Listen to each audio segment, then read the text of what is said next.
When she turned the key and the door didn't open, I knew my place in that family had vanished. The metal was cold in my hand that morning, a key I had turned 100 times before. But this time, it refused me. I tried again, quietly at first, thinking maybe it had jammed. The sun was just rising, warm light spilling over the porch steps where I used to sit with a cup of tea. My bag was heavy on my shoulder. Hospital papers still inside, the faint smell of disinfectant clinging to them. I knocked softly, then harder. Inside, I heard footsteps, her slippers shuffling against the hardwood. And then her voice, calm but firm through the door. "You don't live here anymore, Lila. Go on now." Just like that. No tremor, no hesitation.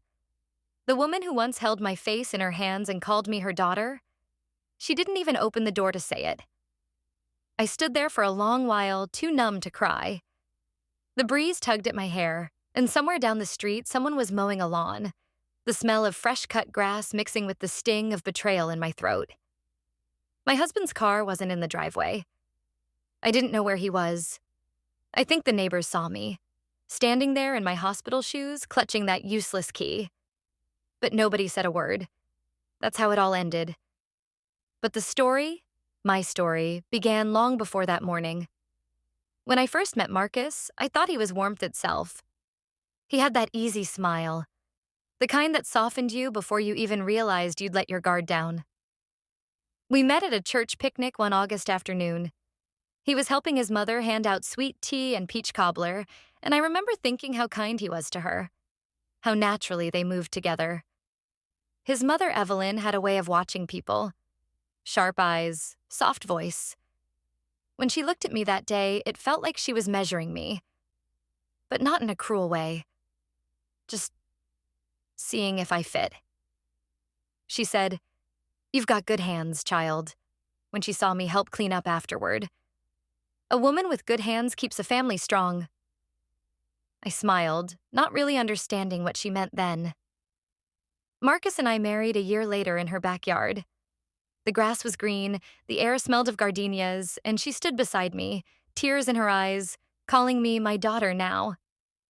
At the time, I thought I'd hit the jackpot. A husband who loved me and a mother-in-law who treated me like family.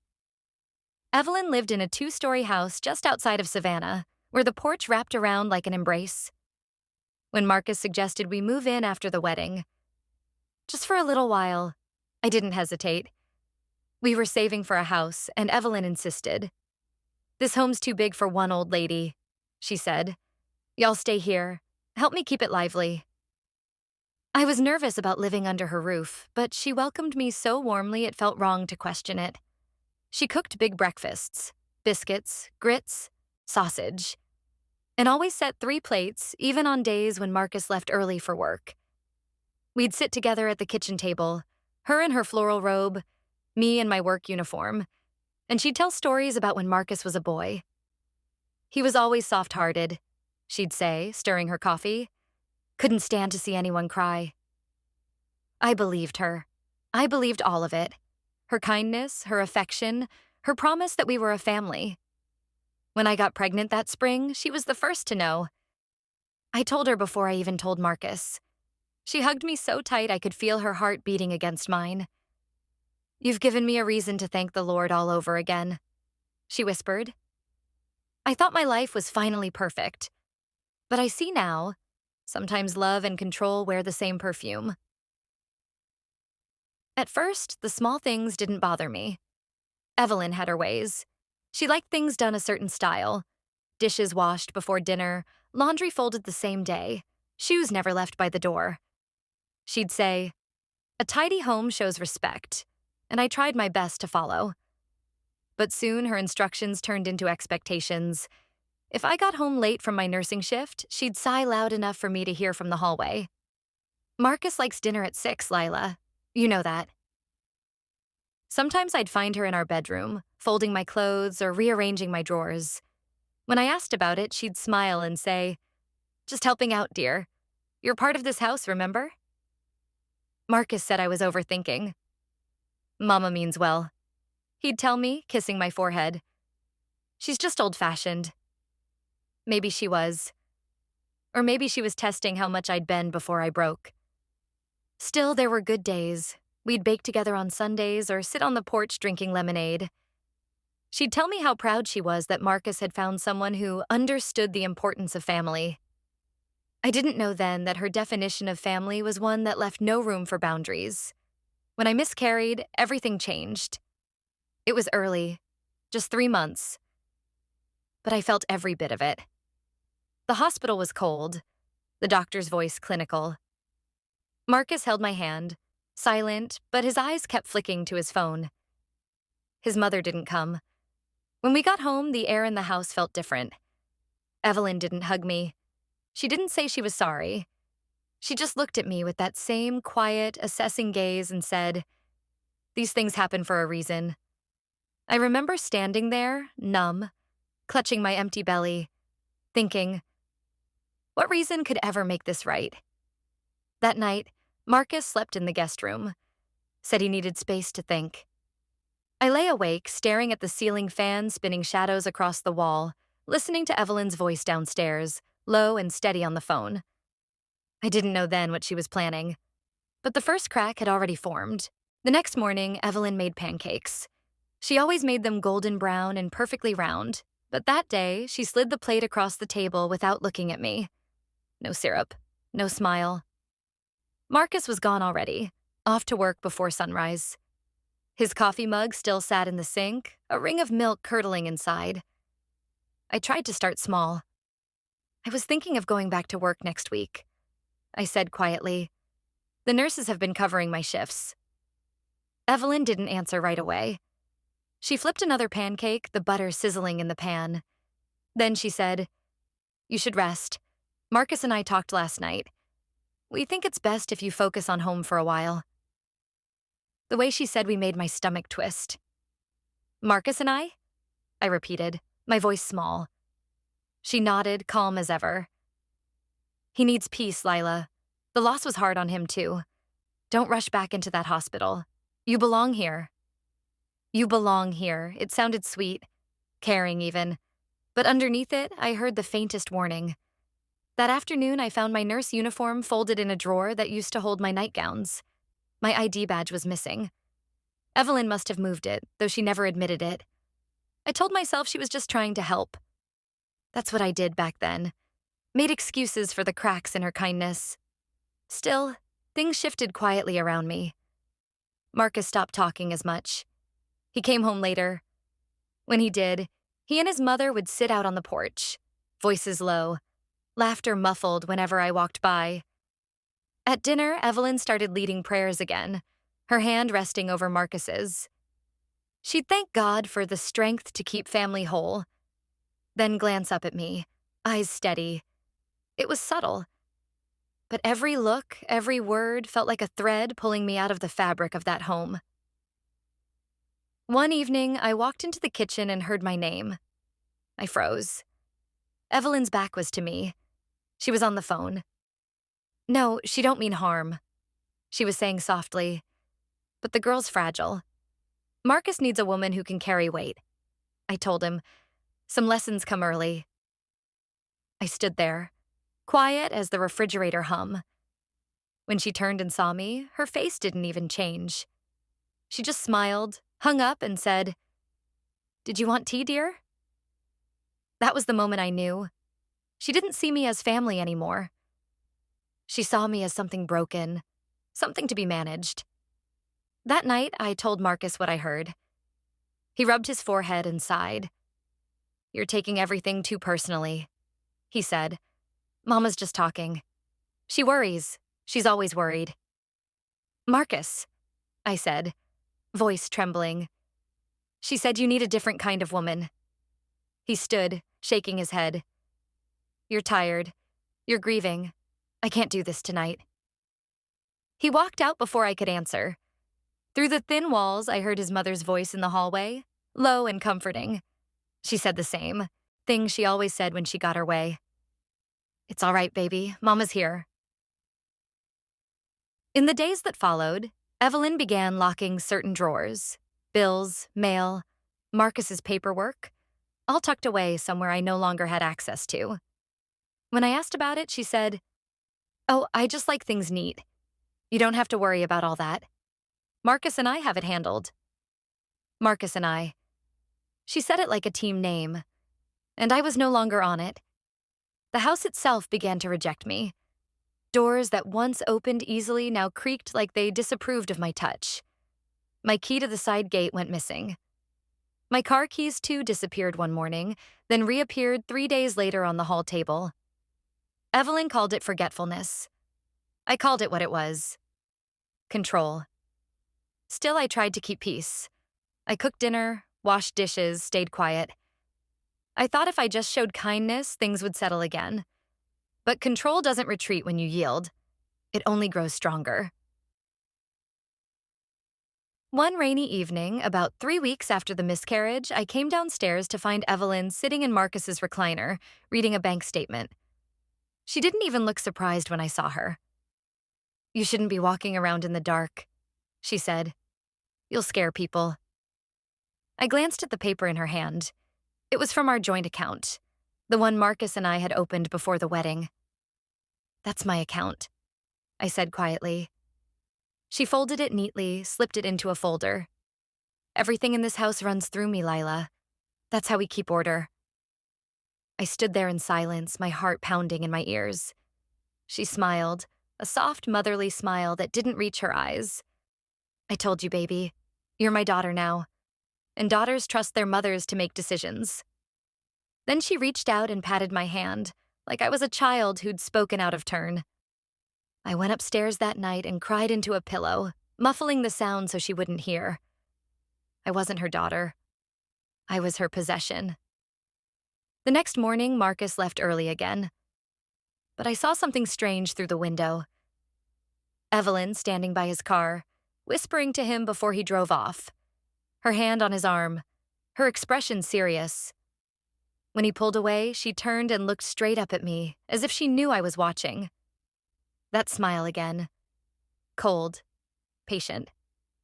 Something inside me finally shifted that day. Not broken this time, but hardening. I started keeping notes. Little things, dates, words, moments. I didn't know what I was going to do with them, but it helped. It made me feel sane. Because gaslighting, that slow, quiet erosion of your reality, only works if you stop trusting yourself. And I was done giving her that power. Still, I had no idea just how far she'd go to erase me completely. It began with one envelope. A letter that came addressed to Mrs. Evelyn Parker and Marcus Parker. No mention of me. Inside, a mortgage renewal notice. The house was in their names, not ours. When I asked Marcus about it, he frowned. "That's Mama's house, Lila. You know that." "I thought she put us on the deed after the wedding," I said. He didn't look up from his phone. "No, we're just staying here for now." For now. That was when I realized everything I'd built my life on was borrowed. The love, the roof, the promises. None of it was truly mine. And I had no idea that within a week, that borrowed home would shut me out completely. It was a Thursday afternoon when the world I thought I knew finally collapsed. The sky was gray, the kind of day that felt like it carried a warning. I'd just come back from the pharmacy with a small brown paper bag of vitamins. My doctor said my iron was low. I remember thinking I might make soup for dinner, something warm and soft for the three of us. When I turned into the driveway, Marcus's truck was parked out front, and Evelyn's car beside it. Both their engines were off, but I could see them through the window. Standing in the living room, voices low, tense. For a second, I considered waiting outside. Then something in me, that small, trembling voice that had been silent for weeks, said, "No more waiting." I walked in without knocking. Evelyn turned first. Her arms were crossed, her face unreadable. Marcus looked pale, like a man who'd been cornered. "What's going on?" I asked. No one answered. I looked at Marcus again. "Marcus?" He rubbed the back of his neck, eyes darting to his mother, then to me. "We need to talk." Those words, "we need to talk," have a weight to them. They settle heavy in the stomach because you always know what follows won't be good. He took a breath. Mama and I talked. We think maybe it's time you spend some time with your family for a bit. I blinked. My family? You mean visit? Evelyn stepped forward, her voice steady as a blade. No, Lila. He means you can't stay here anymore. I laughed, a short, broken sound. What are you talking about? This is my house, she said. Always has been. And I've been patient, Lord knows I have. But it's time to restore peace under this roof. Restore peace? I repeated, my throat tightening. I haven't done anything wrong. You've made this house heavy, she said softly. Since the baby, it's been nothing but sadness. Marcus needs to breathe again. You both do. I turned to my husband, tears stinging my eyes. Marcus, say something. Tell her this isn't... But he didn't. He just looked down, jaw tight, hands shoved in his pockets like a child caught between two parents. Mama's right, he murmured. It's for the best right now. For the best. That phrase still echoes in me, even now. I asked him, so where am I supposed to go? Evelyn smiled. Kind, practiced, rehearsed. You're a strong girl, Lila. You'll figure it out. Then she walked to the table, picked up a small manila envelope, and held it out. These are your things, she said. Your ID, some cash, and your car keys.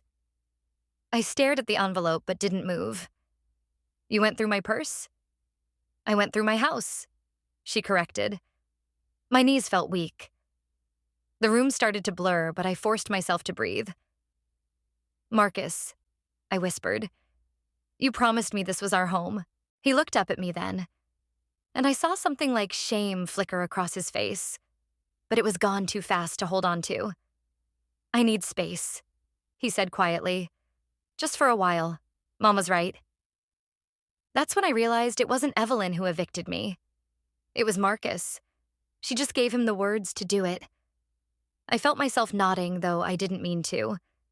My body was moving before my mind could catch up, walking toward the stairs, toward the small room where I'd once imagined a crib would go. I packed in silence. Just a few clothes, a framed photo, and my nursing shoes. When I came back down, Evelyn was waiting by the door, holding it open. Her perfume, lavender and something sharp beneath it, filled the air. You take care now, she said. And remember, I tried to love you like my own. I wanted to scream. I wanted to throw that sentence back at her. Love doesn't lock doors, Evelyn. Love doesn't send someone out of their home when they're still bleeding from loss. But I didn't say a word. I walked out. And when I turned the key later that night, trying to see if maybe Marcus had changed his mind, it didn't fit anymore. She'd changed the locks. I spent that night in my car behind a gas station, wrapped in my work jacket. The seatbelt buckle pressed into my side, but I barely felt it. My mind was somewhere else. Back in that kitchen, in the smell of pancakes, in the sound of her voice saying, "You belong here." Funny how belonging can become a weapon. The next morning, I called a friend from the hospital, an older nurse named Carol who always brought extra lunch, just in case someone forgot theirs. She didn't ask many questions. She just said, "Come stay with me a few days, honey. We'll figure it out." Her spare room was small, but it was quiet. I could finally hear myself think again. It took 3 days before Marcus called.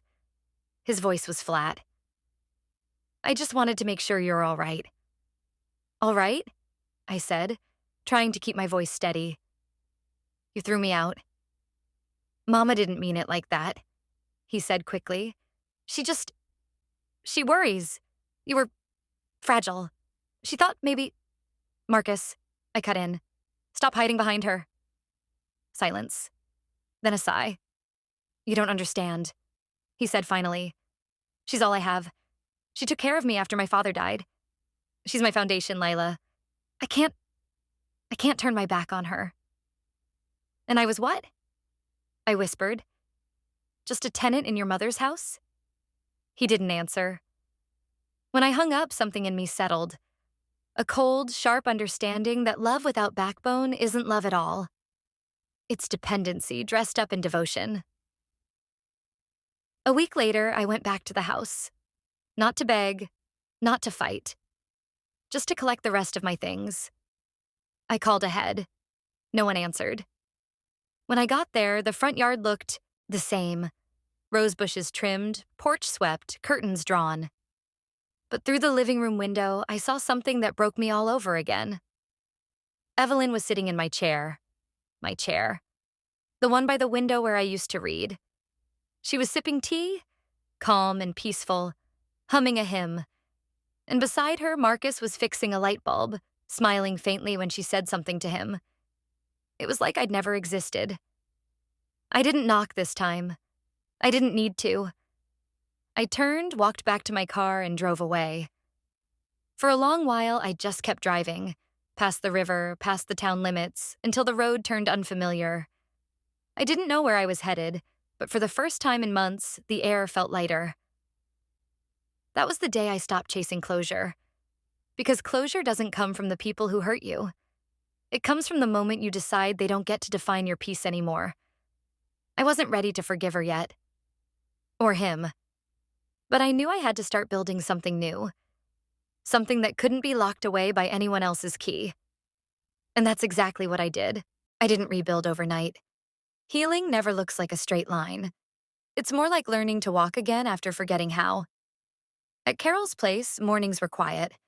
The kettle whistled the same time every day, and the walls smelled faintly of lemon polish. I'd wake up to the sound of her humming old gospel tunes while she ironed her uniforms. There was something steady about that rhythm. It grounded me.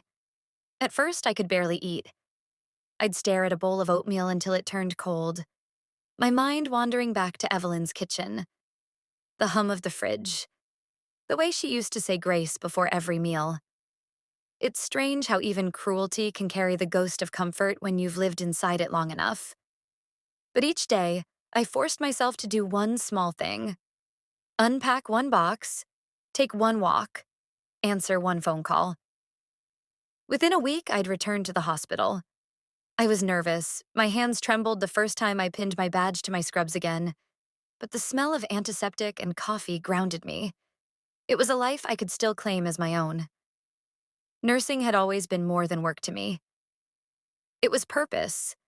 The one place where I felt I could give without losing myself. When I walked through those hospital halls again, Carol met me at the nurse's station, smiling wide. "There she is," she said, handing me a clipboard. "Knew you couldn't stay away." That first shift back was hard. The world kept turning, even though mine had stopped for a while. But by the end of the day, after holding an old man's hand through his pain and helping a young mother steady her newborn's heartbeat, I remembered why I was still here. Because giving life, in any form, is a kind of resistance. 2 weeks passed before I heard from Marcus again. This time it wasn't a call. It was a letter. Short, folded neatly, no return address. "Lila, I know you probably don't want to hear from me. Things have been tense, and I regret how everything happened. Mama was only trying to protect me. I just wish you could see that. If you ever want to talk, I'll be around. Marcus." There was no apology for the eviction, no acknowledgement of the damage, just justification wrapped in regret. I read it once, then again. Then I folded it back and tucked it in a drawer. Not to keep, but to remind myself of what silence can cost a person. One night after a long shift, I got a call from a number I didn't recognize. It was Evelyn. "I heard you're back at work," she said, her tone polite but cool. "That's good. A woman should stay busy." I didn't answer. "Marcus isn't doing well," she continued. "He's drinking more, says he misses you." "Then he can tell me that himself," I said. "Don't be cruel, Lila," she replied. "You know he's sensitive." I almost laughed. Cruel? The word felt foreign coming from her. "I'm not the one who changed the locks," I said quietly. There was a pause. Then, that voice again. Smooth, condescending, practiced. "You were never meant for this family. I tried, Lord knows I tried, but you're too stubborn to fit." And before I could speak, she hung up. I sat there for a long time, staring at my phone. But instead of crying, I felt lighter. Because the moment someone shows you who they are without disguise, you don't owe them confusion anymore. A month later, I found my own apartment. Small, with cracked walls and a leaky faucet. But it was mine. The first night I slept there, I cried quietly. Not from sadness, but from relief. There were no footsteps in the hallway, no keys turning behind me, no voice calling me fragile. I hung the one photo I'd saved, Marcus and me on our wedding day, smiling in front of Evelyn's rose bushes. For a moment, I thought about throwing it out, but I kept it. Not as a reminder of what I lost, but of what I survived. By spring, I'd started a small garden outside the apartment. Nothing fancy, just herbs and a few stubborn tomato plants that refused to grow straight. On weekends, Carol would visit, bringing over homemade biscuits. We'd sit on the steps and talk about life, loss, and how women like us carry more weight than most people will ever understand. Then one afternoon, out of nowhere, Marcus showed up. He looked thinner, a little older, but still had that same gentle face that once fooled me into believing everything was fine. "You look good," he said softly. I crossed my arms. "What do you want, Marcus?" He looked down at his shoes. "Mama's sick. High blood pressure. She asked about you." I stayed quiet. "I just thought maybe you'd want to see her," he added. "You know, clear the air." "Clear the air?" I repeated, almost smiling. "Marcus, your mother locked me out of her house like I was a stray cat." He winced. "She didn't mean—" "Stop saying that," I cut in. "You both keep acting like intentions erase consequences." He sighed. "You've changed." "I had to," I said. "You made sure of it." He nodded as if he finally believed me. Then he looked around. At the garden, the chipped porch, the little signs of life I'd built from nothing. "You really did rebuild," he said quietly. "Yes," I replied. "And this time, no one else has the keys." 2 days later, I got another letter, this time from Evelyn herself. The handwriting was elegant, the kind that belonged to a woman who wrote thank you notes for every occasion. "Lila, I've had time to think. Maybe I was too harsh.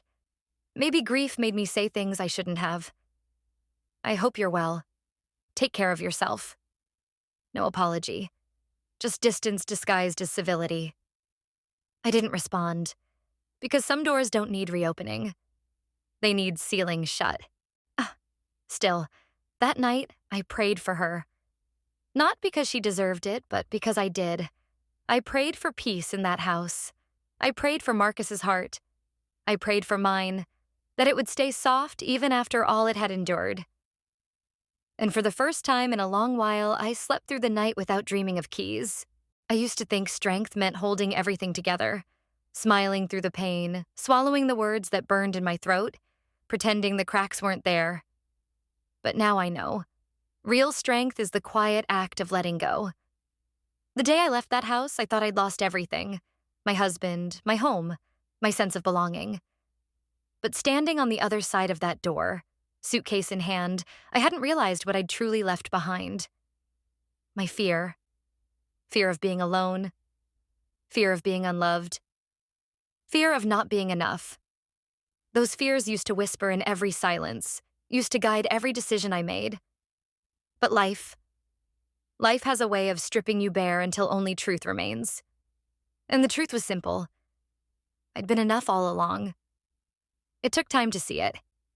Healing isn't loud. It doesn't announce itself. It arrives slowly, like morning light creeping through a window you forgot to open. It's in the first laugh after weeks of crying. The first meal you cook just for yourself. The first night you sleep soundly without replaying the past like a broken record. It's in the phone calls with friends who stay. In the quiet Sunday mornings with coffee and peace. In the small, ordinary moments that whisper, "You made it." A few months ago, I ran into Marcus again. I was at the pharmacy, picking up vitamins, and there he was, standing by the counter with a bottle of something he didn't seem to need. He looked older, thinner maybe. The kind of weariness that doesn't come from years, but from guilt. He smiled, uncertain. "You look well, Lila." I smiled back, and to my surprise, it didn't hurt. "I am." We talked briefly. About work, about the weather, about how strange it was to see each other after all this time. When he mentioned his mother's passing, I placed a hand over my heart. "I'm sorry," I said, and I meant it. He nodded. "She asked about you at the end. Said she hoped you'd found peace." I looked at him then. Really looked. And realized how much we'd both changed. Once I'd needed his apology like air. But standing there in that quiet aisle between the cold medicine and cough drops, I realized I didn't anymore. Peace doesn't come from someone saying sorry. It comes from no longer needing them to. We said our goodbyes, polite and soft, and when I stepped outside into the sunlight, I felt something lift off my chest. Not forgiveness exactly. Something gentler. Something like acceptance. These days, I've built a small, quiet life. I still rent that little apartment above the bakery. The smell of fresh bread wakes me up every morning before dawn. On my days off, I walk down to the river with my notebook and write small things. Reflections, recipes, sometimes little stories no one else will read. There's a young couple who moved into the unit next door. They argue sometimes, laugh more often. Every once in a while, the wife knocks on my door with a slice of cake or a question about cooking rice just right. She reminds me a bit of myself, wide-eyed, hopeful, learning the language of love one mistake at a time. And when she talks about her mother-in-law with that mix of admiration and fear, I just smile gently and say, "Set your boundaries early, sweetheart. Love can't grow in someone else's shadow." Sometimes when the evenings get quiet, I still hear Evelyn's voice in my head. Not the cruel one, but the softer one. The one that once said, "You're one of my daughters." Maybe, in her own broken way, she meant it. Maybe love, for some people, is tangled up with control. But I've learned, when love comes with conditions, it isn't love. It's ownership. And nobody deserves to be owned. If I could go back, I wouldn't change the story. Not even the hard parts. Because those moments I thought would destroy me, they're the ones that built me. They taught me how to speak up, how to stand still in my truth, how to say no without apology. They taught me that family isn't always about blood. Sometimes it's about the people who see your worth without demanding your silence. And they taught me that the most beautiful kind of love is the one that begins after heartbreak, the love you learn to give yourself. So when people ask me now, "How did you forgive her? How did you move on?" I tell them the truth. Forgiveness wasn't a gift I gave Evelyn. It was a gift I gave myself. So I could stop living in her house even after I'd left it. Camera pans slowly. The porch bathed in golden morning light. A gentle wind stirs the curtains, the sound of birds in the distance.